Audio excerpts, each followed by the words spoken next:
खंबे का बुग्गा भी नहीं बदल रहे भाई। కేసీఆర్ సార్ ఉన్నప్పుడు రోజు బుగ్గలు పోతే బుగ్గలు ఎత్తురు. కానీ రేవంత్ రెడ్డి వచ్చినాక కనీసం ఈ వీధి దీపాలు కూడా మార్చడం లేదు. మారుస్తున్నారా? వీధి దీపాలు పోతే మారుస్తున్నారా? వీధి దీపాలు మార్చడం లేదు. కానీ రేవంత్ రెడ్డి భాష మాత్రం వీధి రౌడీ లెక్క ఉన్నది. వీధి రౌడీ లెక్క మాత్రం మాట్లాడుతున్నాడు. వీధిది नया नया देखो ये भी गया 5 साल हो गया रेवंत रेड्डी चले गया लाइट. వీధి దీపాలు మార్చే తెలివి లేదు కానీ వీధి రౌడీ లెక్క మాత్రం మాట్లాడుతుండే రేవంత్ రెడ్డి. అంతేనా కాదా? ఆ రకంగా ఈరోజు రేవంత్ పాలనలో ఎక్కడ చూసినా అంతా ఆగమాగమే. ఇవాళ ముఖ్యమంత్రి గారు మంచినీళ్ళ గురించి నేను అడుగుతున్నా. ఇవాళ ముఖ్యమంత్రి గారు వచ్చిన తర్వాత నీళ్లు మున్పటి లెక్క వస్తున్నాయా? కాంగ్రెస్ గవర్నమెంట్ వచ్చినాక మున్పటి లెక్క నీళ్లు వస్తున్నాయా? ఆనాడు బీఆర్ఎస్ గవర్నమెంట్ ఉంటే రోజు ఈ గాంధీనగర్ లో నల్లొచ్చింది. ఇవాళ కాంగ్రెస్ వచ్చినాక ఫిర్ 2 दिन में एक बार हो गया. 2 రోజులకు ఒక్కసారి అయిందా లేదా అమ్మా? ఈ దద్దమ్మ కాంగ్రెస్ వాళ్ళకు కనీసం కేసీఆర్ గారు కట్టించిన మిషన్ భగీరథ స్కీమ్ ను నడిపే తెలివి కూడా లేదు రేవంత్ రెడ్డికి. अरे तू बनाना ही नहीं रे, चलाना तो चलाओ कम से कम. केसीआर साहब ने बना के दिया है, चलाना भी नहीं आता. थोड़ा अकल भी नहीं है क्या तुमको? इसको चलाने का अकल भी नहीं है. ये ऐसा आदमी हो गया. और जब केसीआर साहब थे गलियों में फॉगिंग करते थे. यारकुंदा अम्मा దోమలకు మందు కొట్టం పొగ కొట్టం. రేవంత్ రెడ్డి వచ్చినాక అంత ఫ్రాడింగ్, ఫాగింగ్ లేదు. अंत फ्रॉडिंग, कमीशन मारना, पैसे लूटना, स्कैम करना और पैसे कमाने का पूरा फ्रॉडिंग. कांग्रेस పాలనలో అంత ఫ్రాడింగే తప్ప ఎక్కడ కూడా ఫాగింగ్ లేనటువంటి పరిస్థితి. స్కీమా బంద్, స్కామా फुल. देखो कितना स्कीम बंद हो गया. केसीआर किट बंद अయిందా లేదా? బతుకమ్మ చీరలు బంద్ అయిందా లేదా? రంజాన్ తోఫా బంద్ అయిందా లేదా? గొర్రె పిల్లల పంపిణీ పథకం బంద్ అయిందా లేదా? చేప పిల్లల పథకం బంద్ అయిందా లేదా? రంజాన్ తోఫా బంద్ అయిందా లేదా? అన్ని స్కీములు బంద్. రేవంత్ కాంగ్రెస్ పాలనలో స్కీములు బంద్, స్కాములు ఫుల్. ఏమన్నా మాట్లాడినామనుకో, గట్టిగా అడిగినామనుకో ఏమంటాడు? అన్ని మురికి మాటలు. ఈ కాంగ్రెస్ పాలనలో ఇవాళ ఎక్కడ చూసినా మున్సిపాలిటీలో అంతా మురికి నీరే, అంతా చెత్తనే కనబడతా ఉంది. ఏంది? తులం బంగారమా? చెప్తా और बहुत है बोलने का पैरो आप पैरो.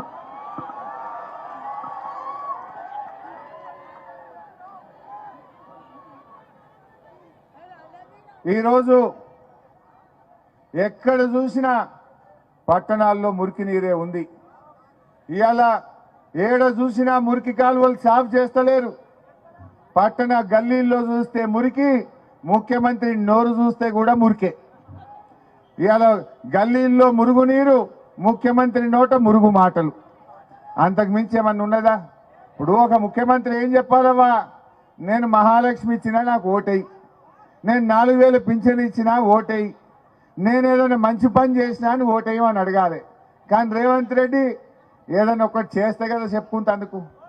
విషయం లేదు గనక విషయం జిమ్మే ప్రయత్నం చేస్తా ఉన్నాడు.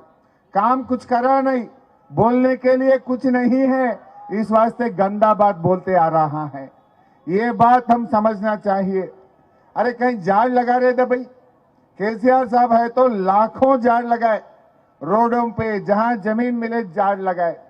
కానీ కాంగ్రెస్ వచ్చినాక పిచ్చితనమే తప్ప పచ్చదనం లేదు, పాగల్ మాటలు తప్ప చెట్లు పెట్టేది లేదు. ఉన్నదా ఎక్కడన్నా? అదే విధంగా రైతులు కేసీఆర్ గారు ఉన్నప్పుడు రైతులు నిరందిగా ఉందరు. ఎందుకంటే టైం మీద యూరియా బస్తాలు దొరుకుతాయి, టైం మీద రైతు బంధు పైసలు పడతాయి. నిరందిగా భరోసాతో ఉన్నారు. రేవంత్ రెడ్డి వచ్చినాక 2 फसल का రైతు బంధు కాట్ దియా. పోయిందా లేదా? 2 పంటలు రైతు బంధు పోయింది. ఇక యూరియా బస్తాలు యూరియా బస్తాలకైతే చిన్న తిప్పలు లేదు లేదా? ఇంతకుముందు ఆటో వాళ్ళకు బోలే 9 लाके आके घर पे डालता था और ड्राइवर को చెప్పి ఆటో డ్రైవర్ చెప్పి 4 సంచులు యూరియా బస్తాలు వేసుకురా అంటే వేసుకురాలే. కానీ రేవంత్ రెడ్డి వచ్చినాక ఇవాళ యూరియా బస్తాలు దొరకలేవు. అప్పుడు మా డీసీఎంఎస్ చైర్మన్ శివన్న ఉండే, మా మాణిక్యన్న శివన్న ఫుల్ స్టాక్ పెట్టిండ్రు. ఎన్నడూ ఇంత యూరియా బస్తాలకు తిప్పలు కానియలే. ఇట్లా చెప్పుకుంటూ పోతే చాలా విషయాలు ఉన్నాయి. ఇలా బీఆర్ఎస్ ఉన్నప్పుడు అంత మంచిగా ఉండే, కాంగ్రెస్ రాగానే అంత ఉల్టా పల్టా అయిపోయింది. అయిందా లేదా? మంచినీళ్ళు ఆగమైపోయినాయి, స్కీములు ఆగమైపోయినాయి, ఒక్కటన్నా చక్కగా లేదు. ఇవాళ మైక్ దొరికితే చాలు, రేవంత్ రెడ్డి మైక్ దొరికితే చాలు కేసీఆర్ మీద తిట్టుడే తిట్టుడిగా, తిట్ల దండకం. కేసీఆర్ను తిట్టుడు మీకు నచ్చుతుందా? కేసీఆర్ను ఆ రకంగా తిట్టొచ్చినా మైక్ దొరికితే ఏమంటాడు? నన్ను కూడా తిట్టాడు, హరీష్ బాగా పొడుగున్నాడు అంటాడు. అరే ఏమో నేను పొడుగుంటే నీకేమైందిరా భయ్? నువ్వు పొట్టిగా ఉండవు, దేవుడు నిన్ను పొట్టిగా పుట్టించిండు, నన్ను పొడుగు పుట్టించిండు. మైక్ పట్టుకుంటే నా పొడుగు మీద తిడతాడు, లేకపోతే ఆయనకి ఇంగ్లీష్ రాదు. కేటీఆర్ను ఇంగ్లీష్ మీద తిడతాడు, వానికి రాక కేటీఆర్ ఇంగ్లీష్లో మంచిగా మాట్లాడుతుండని ఆయన తిడతాడు. నేను పొడుగు ఉంటే నన్ను తిడతాడు. ఇక కేసీఆర్ తెలంగాణ తెచ్చిండు, తెలంగాణ జాతి పిత. हर कोई तेलंगाना कौन लाया बोले तो केसीआर लाया बोल के छोटे बच्चे से बूढ़े लोग भी बोलते. అందువల్ల కేసీఆర్ మీద కోపం ఇక ఒకటే తిడతా ఉంటాడు కేసీఆర్ను. నేను అడుగుతా ఉన్నా, రేవంత్ రెడ్డి నువ్వు ఊకే కేసీఆర్ను తిడితేనో, కేసీఆర్ను జైల్లో పెడితేనో మా అవ్వ కడుపు నిండుతుందా? మా అవ్వ కడుపు నిండుతుందా? నీకు చేతనైతే ఎన్నికల్లో హామీ ఇచ్చినావు 4000 పింఛన్ ఇయ్యి, నా అవ్వ కడుపు నిండుతుంది. ఆ 4000 ఇయ్య చేతగాక ఊకే కేసీఆర్ మీద నోరు వారేసుకుంటే జనము నిన్ను చీరి చింతగట్టరు మిస్టర్ రేవంత్ రెడ్డి. నేను అడుగుతున్నా, నేను మొన్న ఎప్పుడో గట్టిగా అడిగిన, ఏమైనా నీ తులం బంగారం, 1 తులా సోనా ఏమైందా? మా అక్క చెల్లెలకు 2500 ఇస్తాను, ఎప్పుడు ఇస్తావా రేవంత్ రెడ్డి అంటే నాకు ఒక నోటీస్ పంపిండు, దా పోలీస్ స్టేషన్కు రా అని. నేను అడుగుతున్నా, నాకు నోటీసులు ఇస్తేనో, నా మీద కేసులు పెడితేనో నా చెల్లె కడుపు నిండుతుందా? నా చెల్లె అకౌంట్లో పైసలు పడతాయా? నాకు నోటీస్ ఇస్తే నా చెల్లె సంతోషపడదు. నా చెల్లెకు మహాలక్ష్మి పైసలు 2500 బ్యాంకులు పడితే నా చెల్లె అకౌంట్లో పడితే సంతోషపడుతుంది. నాకు నోటీసులు ఇచ్చి నువ్వు తప్పించుకోలేవు రేవంత్ రెడ్డి. నువ్వు ఒక్కటి కాదు 100 నోటీసులు ఇచ్చినా నా చెల్లెకు మహాలక్ష్మి పైసలు వచ్చేదాకా నీ ఎంట పడతానే ఉంటా. तुम्हारा को मैं नहीं छोड़ता हूं, जब तक मेरा बहन को 2500 नहीं देगा तब तक आपके पीछे पड़ते रहता हूं, आपको पूछते रहता हूं, आपके पीछे लगे रहता हूं. मैं आपको छोड़ने वाला नहीं हूं. मैं అట్లనే కేటీఆర్ని తిడతాడు. తిట్టాడా? పొద్దుగాల లేవగానే కేటీఆర్ని తిడతాడు. నేను అడుగుతున్నా, గా కేటీఆర్ని తిడితే ఈ డాంబర్ పొక్కలు, రోడ్ల పొక్కలు పూడుస్తారా? అరే కేటీఆర్ను తిట్టే బదులు ఆ రోడ్ల మీద పడ్డ గుంతలు పూడ్చవే రేవంత్ రెడ్డి. గా గుంతలు పూడిస్తే ఆ బండి మీద పోయే మా అన్న సంతోషపడతాడు, కేటీఆర్ని తిట్టే సంతోషపడాడు. ఆ గుంతలు పూడిస్తే అరే రేవంత్ రెడ్డి గుంతలు పూడ్చిండ్రా బై, రోడ్ వేసిండ్రా అని సంతోషపడతారు. పొద్దుగాల లేచి కేటీఆర్ని తిట్టే ఏమొస్తుంది? जब हमारा हुकूमत थे जो करना है हम करके दिखाए. अगर से तुम्हारे को पब्लिक मौका दिया, हमारे से अच्छा काम करो, हमारे से ज्यादा मेहनत करो, पब्लिक का दिल जीतो. ये खाली पीली गंदा बातों से क्या जरूरत है? गंदा बातों से मेरा माँ का पेट नहीं भरता, मेरा भाई को नौकरी नहीं मिलता, मेरा भाई को काम नहीं मिलता. ये गंदा बात बंद करो, काम करने पे लग जाओ मिस्टर रेवंत रेड्डी. అందువల్ల నేను మీతో కోరేది ఒక్కటే, వీడిని గట్టిగా బుద్ధి చెప్పాలి మనం.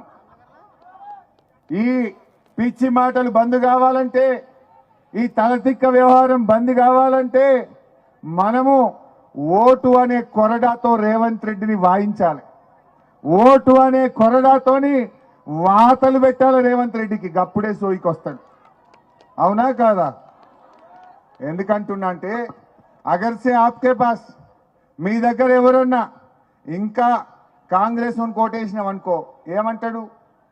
నేను 2500 ఎగ్గొట్టినా, నేను తులం బంగారం ఎగ్గొట్టినా, 4000 పింఛన్ ఎగ్గొట్టినా, స్కూటీలు ఎగ్గొట్టినా, అయినా నాకే ఓటేసిండ్రా హరీష్ రావు ఏం లొల్లి పెట్టావు అన్నాడా నన్ను?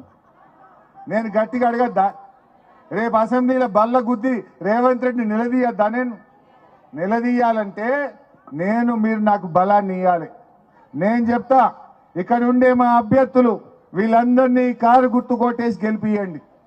వీళ్ళందరినీ మీరు గెలిపిస్తే చెప్తా రేవంత్ రెడ్డికి, రేవంత్ రెడ్డి నువ్వు అవ్వ తాతలకు 4000 పింఛన్ ఇయ్యలేదని మా గాంధీనగర్ లో జహీరాబాద్ లో నిన్ను చీరి సింత గట్టిర్రబై ఇప్పుడని ఇస్తావా ఇయ్యవా అని అడుగుతా. అడగద్దా? అడగాలంటే మీరు గిల్లం గెలిపియాలి. ఆయన ఒక ఆయన అజరుద్దీన్ తిరుగుతున్నట్టు ఈడ. అసలు अजहरुद्दीन को मिनिस्ट्री कौन दिलाए? बीआरएस दिलाया। 2 साल में मुसलमानों को मिनिस्ट्री नहीं दिया कांग्रेस। जब जुबली हिल्स इलेक्शन में बीआरएस पूछना लगे, अरे भाई कम से कम 2 साल के कांग्रेस हुकूमत में माइनॉरिटी को मिनिस्टर नहीं दिए, तुम्हारे को क्या मुंह है वोट पूछने का मुसलमानों का, बोल के हम पूछने लगे। जब पूरे जुबली हिल्स के मुसलमान बीआरएस के तरफ देखने लगे, जब डर लग गए कांग्रेस को, डर लग जाके 10 दिन इलेक्शन है जुबली हिल्स का, 10 दिन पहले मिनिस्टर दिया नहीं। अरे अजहरुद्दीन साहब तू केसीआर साहब का फोटो रखना रे भाई, केसीआर साहब के फोटो को सलाम करना चाहिए। तुम्हारे को मिनिस्ट्री दिलाए केसीआर साहब। मैं अजहरुद्दीन साहब से एक बात पूछना चाहता हूं, अभी तक आपको एमएलसी नहीं बनाया। एमएलसी 3 महीने गुजर गया, अगर से आगे 3 महीने के अंदर तू एमएलसी नहीं बने तो वो मिनिस्ट्री भी चले जाता। वो मिनिस्टर तू रहता कि नहीं रहता कि? यहाँ आके जहीराबाद में बहुत वादा कर रहे, क्या वादा कर रहे, क्या काम करे बोलो। पिछले आपका आधा टाइम तो हो ही गया, 2.5 साल हो ही गया, आगे 2.5 साल है, तो क्या काम करे बोलो। करा तो कुछ नहीं, बहुत सारे केसीआर साहब दिए सो स्कीमा तो काट दिए है, नया तो नहीं करे, पुराने जो मिलता था वो भी आज नहीं मिल रहा। हमारे मुसलमान बहनों भाइयों, मैं आपसे एक ही बात बोलना चाहता हूं, BRS is a secular party है।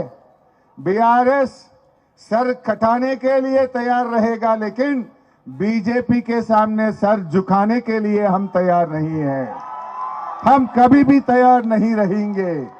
बीआरएस एक सेक्युलर पार्टी है।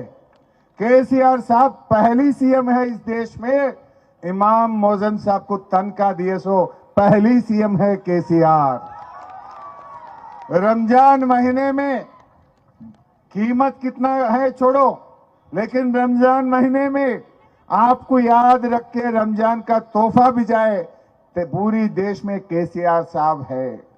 रमजान में minister, chief minister, collector, SP को आपके शहर भिजा के दावत इफ्तार लगाए सो सीएम इस देश में कोई है, वो केसीआर साहब है।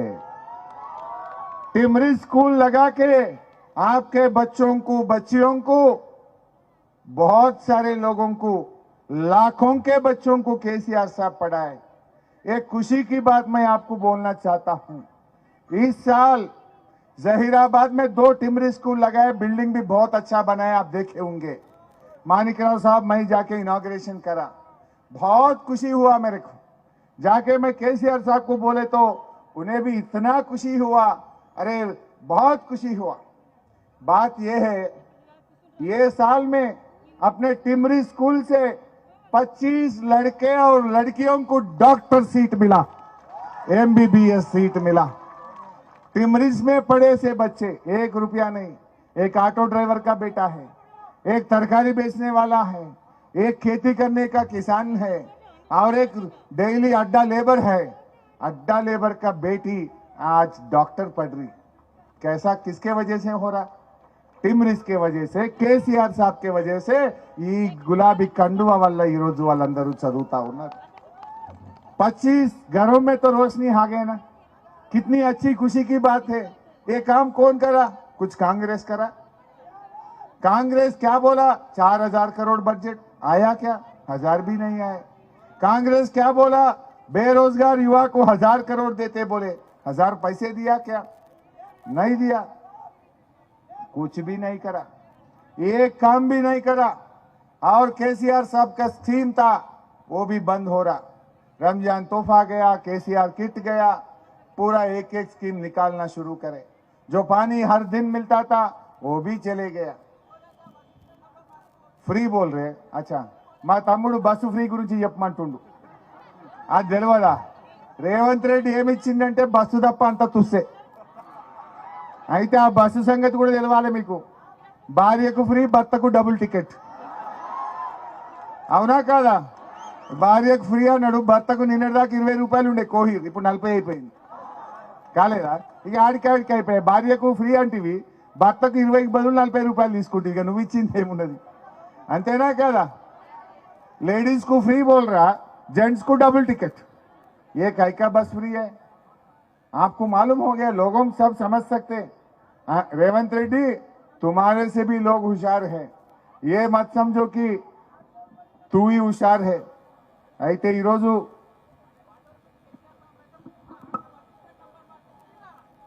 अरे बेटा बोलने को बहुत है अब 3 मीटिंग है क्या करूं रे अब तू मेरे को बोल रहे थे मेरे को मत बोलो लोगों को बोलो అయితే నేను ఒకటి చెప్తున్నా ఇంకొక రెండు విషయాలు ఎక్కువ టైం తీసుకోను కాంగ్రెస్ వాళ్ళు వచ్చి ఇప్పుడు ఏమంటుండ్రు మేం గెలిస్తేనే పని అవుతుంది లేకపోతే కాదు నేను అంటున్నా మరి 2.5 ఏళ్ళు అయింది కదరా భయ్ మీరు గెలిచి ఎందుకు రూపాయి పని చేయలే జైరాబాద్లో ఎవడా పిండి మిమ్మల్ని कौन रोका तुम्हारे को 2.5 साल में 2.5 रुपये का काम करे क्या बेटा तू 1 रुपया का काम नहीं करे उल्टा जो एसडीएफ का पैसे 25 करोड़ केसीआर साहब जहीराबाद को दिया था वो वापस लिए हमारे हज हाउस के पैसे वापस लिए हमारा शादी खान का पैसे वापस लिए हमारा कब्रिस्तान का पैसे वापस लिए तू कुछ दिया नहीं जो केसीआर साहब दिए सो पैसे वापस गया है मैं आपसे एक ही वादा करता हूं इनका जेब से नहीं दे रहा इनका घर से 1 रुपया नहीं दे रहा फाइनेंस कमीशन का पैसे हैं ये सरकार की पैसे हैं जहीराबाद को हर पैसा हर रुपया लेके आने की जिम्मेदारी मैं लेता हूं माना माणिकराव साहब लेते हैं कोई नहीं रोक सकता कोई भी नहीं रोक सकता आपका घर का बिल मैं दिलाता हूं आपको घर मंजूर करना है तो माणिकराव साहब करेंगे आपका काम हम करके देंगे और एक बात भी बोलना चाहता हूं 2 साल के बाद फिर कौन सा सरकार आएगा कौन सा सरकार आएगा फिर आप ये लोगों को जिताए तो 5 साल रहते ना बाकी 3 साल तो फिर अपना ही सरकार होगा ना जो भी हमारे काउंसलर कैंडिडेट वादा करे वो पूरा करने का जिम्मेदारी हमारा माणिकराव साहब और माई दोनों लेते हैं और हमारा कैंडिडेट्स को भी मैं परिचय कराना चाहता हूं एक एक कैंडिडेट का नाम बोलता हूं मेरे ముందుకొచ్చి నమస్కారం పెట్టాలి 7వ వార్డ్ చౌహాన్ రవి కుమార్ రవి ముంగట్కొచ్చి దండం పెట్టుకో 8th ward Rameshwari Ravinder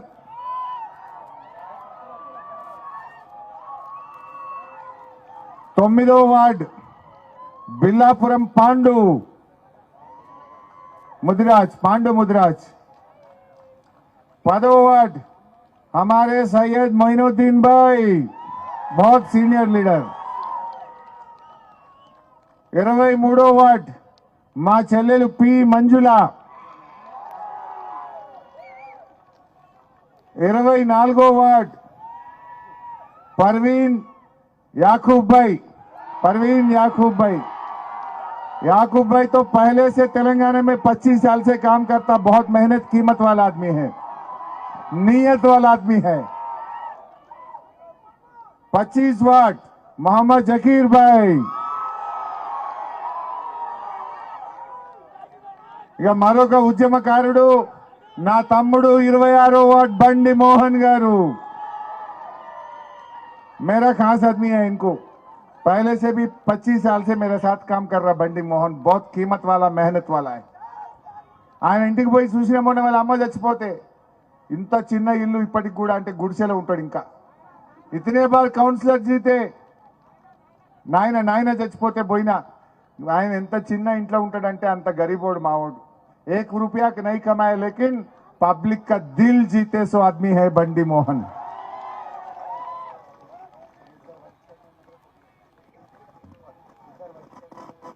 Mumbai मूडो ward ये टाइगर है, वाइस चेयरमैन के ऊपर लड़ रहा है. रजिया बेगम फयाज भाई बीआरएसवी. रजिया बेगम, अच्छा 2 जाहिदा बेगम है, रजिया बेगम है. पहले जाहिदा बेगम आ जाओ. जाहिदा बेगम एमआईएम के वाइस चेयरमैन और कांग्रेस के वाइस चेयरमैन दोनों के ऊपर लड़ रहा हमारे अलीम भाई. नेक्स्ट 34 हम मेरे बहन रजिया बेगम, हमारे भाई बीआरएसवी के लड़का है वो फयाज भाई. उधर मेरे को नहीं. 35 वार्ड हमारे परवीन बेगम अब्दुल्ला भाई पक्का जीत जाएंगे ना. 36 वार्ड మా తమ్ముడు చెన్నూరి శివకుమార్ గారు.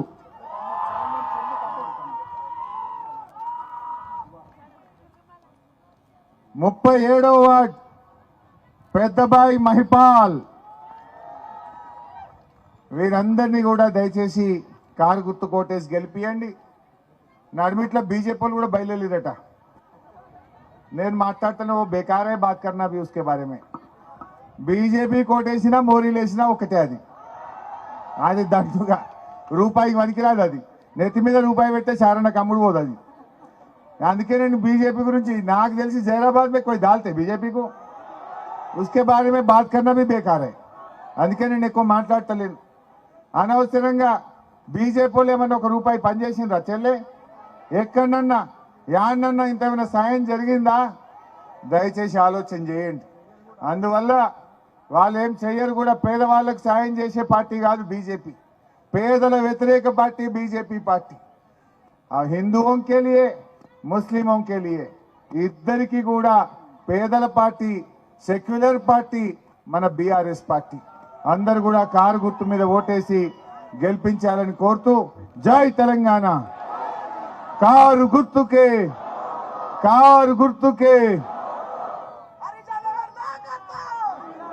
मैं पूरा भरोसा से जा सकता हूं क्या? बोलूं केसीआर साहब को जहीराबाद में मुझे वादा करे जीत पक्का हो गए बोल के बोल दे केसीआर साहब को. बोल सकता हूं केसीआर साहब को आपकी वादा पक्का है ना? ఒక చిన్న మాట చెప్తా మర్చిపోయినా. నిన్న నేను తూప్రాన్ పోయినా. తూప్రాన్ పోతే ఒక పెంటక్క అని కలిసింది. పెంటమ్మ ఆమె పేరు. నన్ను పట్టుకున్నది కలిసింది. ఏం పెంటక్క ఏం సంగతి అన్న. అరే బిడ్డ కాంగ్రెస్ వాళ్ళు వచ్చి నేను 5,000 ఇచ్చిపోయినరు అన్నది. అరే గవేందుకు తీసుకున్నావు అక్క, ఒట్లు గిట్ట పెట్టుకున్నావా అని నేనన్నా. అరే నాకు తెలియదా భయ్యా, నీళ్ళు ఇచ్చింది కేసీఆర్, కరోనా వస్తే 10 కిలోలు ఇచ్చింది కేసీఆర్, 2,000 పింఛన్ ఇచ్చింది కేసీఆర్, నా బిడ్డ కళ్యాణ లక్ష్మికి ఇచ్చింది కేసీఆర్, నేనెట్లా మర్చిపోతా అన్నది పెంటమ్మ. మరి 5,000 తీసుకున్నామని నేనన్నా. లేదు బిడ్డ ఒట్లు పెట్టుకోమన్నారు. ముందే అనుకున్న మనసులో దేవుడా ఇదంతా ఉత్తుత్త కొట్టే, ఇది ఉత్తుత్తదే, నేను మాత్రం నియత్గా కేసీఆర్కి వేస్తాను మొదలే అనుకున్నదే మనసులో అన్నది. అని ఇంకేమన్నది 5,000 తీసుకున్నా సారు. నాకు రేవంత్ రెడ్డి బాండ్ పేపర్ మీద రాసి ఇచ్చిండు. మా గవర్నమెంట్ వస్తే నెలకు 2,500 బ్యాంకులో ఇస్తా అన్నాడు. మరి ఇప్పుడు 26 నెలలు అయింది. 26 నెలలు నెలకు 2,500 అంటే ఎంత అవుతుంది బిడ్డ? 65,000 అవుతుంది. 65,000 అయితే ఇప్పుడు నాకు 5,000 వచ్చినాయి కదా బిడ్డ. 5 తీసుకున్నా 60 అడకరాపో అని చెప్పిన అన్నదట. ఆ కాంగ్రెస్ చెప్పిందట 60 అడకరాపోరా భయ్, 60 తెస్తా అప్పుడు ఒకటి ఎత్తపో అన్నదట. వాడు ఇప్పుడు 5 ఎందుకు ఇచ్చినా అనుకోవాలా, ఏం చేయాలో అర్థం కాకపోయిందట. ఆ పెంటక్క గంత హుషారు చెప్పింది తూపురాన్లో నాకు. మరి మా జైరాబాద్ గాంధీనగర్ అక్క చెల్లెలు ఏమంటారు? పెంటక్క మాట అర్థమైందా?